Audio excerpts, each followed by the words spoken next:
Hello guys, welcome back after so many days. यार दिवाली का त्यौहार चल रहा है और शेड्यूल बहुत बिजी है, इसलिए थोड़े थोड़े दिन की गैप हो रही है। पर डोंट यू वरी, 11 बज रही है और मैं आपके लिए रात में भी वीडियो बनाने के लिए आ गया हूँ। आपको थोड़ी थोड़ी गैप में मैं वीडियोस देते रहूँगा और इसके बाद वाला वीडियो में हम मिलेंगे दीपावली के बाद। ठीक है, तो वीडियोस बनते रहेंगे, हम मिलते रहेंगे। पर यार 480 का आंकड़ा पार हो गया है सब्सक्राइबर का। इसको जल्दी से लाइक सब्सक्राइब करें, शेयर करें और 500 के पार पहुंचाएं। फिर हम लाइव सेशन में मिलते हैं और आपसे रूबरू होंगे, आपकी ज़रूरत को समझेंगे। ठीक है, और लाइक करते रहिए जिससे मेरा इंस्पिरेशन बढ़ता रहे, मोटिवेट होता रहूँ, आपके लिए और वीडियो लाऊं, बहुत सारी अंग्रेजी लाऊं, इसको आसान तरीके से सीखते चलेंगे। और English is not so difficult, so easy. बस रूबरू होते रहें हम। तो चलिए, ये सब तो चलता रहेगा, आप आंकड़ा आगे बढ़ाते जाइए, मैं इधर आगे बढ़ाते जाता हूँ।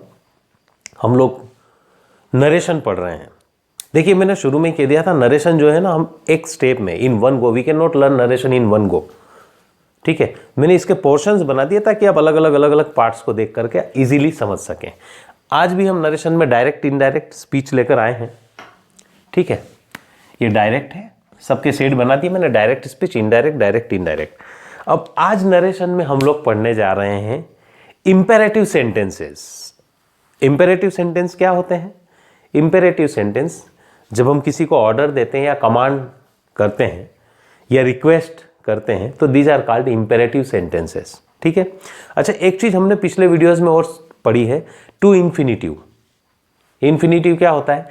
जब हम सेंटेंस को टू से कंबाइन करते हैं तो वो टू इन्फिनिटिव हो जाता है। ठीक, तो जब हम इंपेरेटिव सेंटेंसेस को डायरेक्ट से इनडायरेक्ट में चेंज करेंगे तो हमको बिल्कुल एक्स्ट्रा दिमाग नहीं लगाना है, टू लगाना है और सेंटेंस को कंबाइन कर देना है। अब टू के बाद क्या आता है? First form of the verb. ठीक है, तो यहां जो टेंस चेंज होने वाला सिस्टम है वो खत्म हो गया है ना, इसमें टेंसेस चेंज नहीं होंगे। अब आप देखिए, डायरेक्ट स्पीच में आप समझ भर जाएं कि ये इंपेरेटिव सेंटेंस है। कैसे पता चलेगा? देखिए, जब सेंटेंस में सब्जेक्ट ना हो तो समझ लीजिए कि वो इंपेरेटिव सेंटेंस है।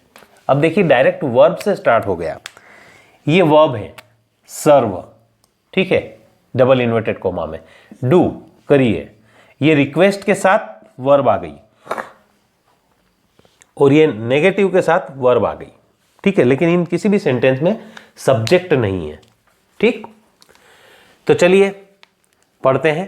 पहले direct speech. Master said to the servant, मालिक ने सर्वेंट से कहा, सर्व मी फूड, मुझे खाना परोसो। क्या है ये? ऑर्डर है, सामने दिख रहा है। ठीक है, इंपेरेटिव सेंटेंस ऑलमोस्ट ऑर्डर रहेंगे या रिक्वेस्ट होगी। अब आप देखिए, इसको इनडायरेक्ट में चेंज करना है, बहुत सिंपल है। मास्टर ने क्या करा है? ऑर्डर दिया है। ठीक है, तो ये जो सेड वर्ब है ये ऑर्डर्ड में सेकंड फॉर्म चेंज हो गया, एज इट इज, सेड की जगह ऑर्डर्ड आ गया। टू द सर्वेंट, यहां तक रिपोर्टिंग वर्ब खत्म हो गई। अब हमने देखिए क्या ऑर्डर दिया सर्वेंट को, मास्टर ने क्या करने के लिए? फूड सर्व करने के लिए। तो हमने किससे कंबाइन कर दिया यहां पर? To, infinitive. जब इंपेरेटिव सेंटेंस हो, सेंटेंस को टू से कंबाइन कर दीजिए और फिर देखिए, टू सर्व हिम फूड। अब देखिए, ये फर्स्ट पर्सन है, फर्स्ट पर्सन है तो सब्जेक्ट के अकॉर्डिंग चेंज होगा। मास्टर कौन है? ही, तो ऑब्जेक्ट होगा him, to serve him food. अब देखिए second sentence, teacher said to the students, do your homework now. देखिए, मैंने कुछ वर्ड्स पिछले वीडियो में बताए थे जो चेंज हो जाते हैं। नाउ एक वर्ड आया है ना, नाउ का देन हो जाएगा। तो the teacher order the students, teacher भी स्टूडेंट्स को ऑर्डर दे रहे हैं। क्या ऑर्डर दिया उन्होंने? Order the students. टू से सेंटेंस कंबाइन करा, ये वर्ब है, यहां पर भी वर्ब वैसे ही आ गई, कंटिन्यू फर्स्ट फॉर्म। तो to do their work, then, now का देन हो गया। कुछ भी नया नहीं है, केवल हम टू से उसको कंबाइन कर रहे हैं। और एक चीज ध्यान रखें, इंपेरेटिव सेंटेंस में जब आप टू से कंबाइन करेंगे तो टेंस चेंज होने का सवाल ही नहीं उठता, क्योंकि two is always followed by first form of the verb. अगला सेंटेंस देखिए, हर्ष सेड टू रीचा। अब यहां प्लीज का जिक्र हुआ है, please that means it is request. तो Harsh said to Richa please give me your book. अब हर्ष ने क्या करी, रिक्वेस्ट करी रीचा से। हर्ष रिक्वेस्टेड रीचा, टू से कंबाइन कर दिया, फिर वर्ब आ गई। अब प्लीज कहां गया, रिक्वेस्ट में पता चल गया, ठीक है। अब प्लीज की आवश्यकता नहीं है, तो हर्ष रिक्वेस्टेड रीचा टू गिव, और ये जो प्रोनाउंस हैं ये दोनों उसी नियम के अकॉर्डिंग चेंज हो जाएंगे। देखिए ये योर हर हो गया और मी हिम हो गया। कैसे हो गया, ये फर्स्ट पर्सन है तो हर्ष के अकॉर्डिंग, तो हर्ष का ऑब्जेक्ट हिम हो गया ही से। ये योर सेकंड पर्सन है तो ऑब्जेक्ट के अकॉर्डिंग ऑब्जेक्ट रीचा है, गर्ल है तो शी का हर हो गया, ठीक है। नेक्स्ट सेंटेंस देखिए। अब एक सेंटेंस नीचे देखिए, इसको मैंने दो तरीके से चेंज किया है इनडायरेक्ट स्पीच में। तो mother said to the child, mother ने चाइल्ड से कहा don't play on the road. अब देखिए मदर चाइल्ड को कुछ करने का मना कर रही है। तो ये जो एक वर्ब मैंने लिखी है फॉरबेड, सेकंड फॉर्म है, इसका फर्स्ट फॉर्म है फॉरबीड। तो जब मना करने वाली कोई बात आए तो ये इस वर्ब का यूज करते हैं, इसका मतलब ही होता है मना करना, ठीक है।